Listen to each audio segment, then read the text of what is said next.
Enfin, Dodo ezali kolata nzoto na République démocratique du Congo.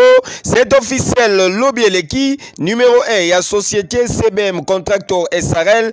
Le président Alain Mbolela, communément appelé le Donald Trump congolais, a signé qui protocole d'accord na Fonds national de l'habitat afin ya kopesa na ba Congolais ba logement moko ya kitoko pe na ba prix ya bana mboka. Fraîchement revenu des États-Unis d'Amérique, le Donald Trump congolais Alain Mbolela a promettre qu'on ramène investisseurs étrangers à travers société naye CBM Contractor SRL pour bailler bakotongela ba Congolais bandaku ya solo neti oyo tomonaka na mikili ya poto. Bonne chance. Merci beaucoup. Merci beaucoup. Merci beaucoup. Bon, on se tient au courant. D'accord, ok. Très bientôt. Merci beaucoup.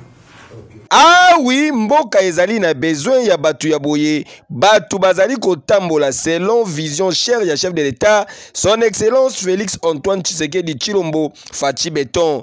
Atako avandaka na les États-Unis d'Amérique, kasi Alain Mbolela alobi le peuple d'abord, souka na idéologie. CBM Contractor SRL kitoko yo wapi elengyo yo wapi boende zalaka. Kejo. Amenez Madame Chimène.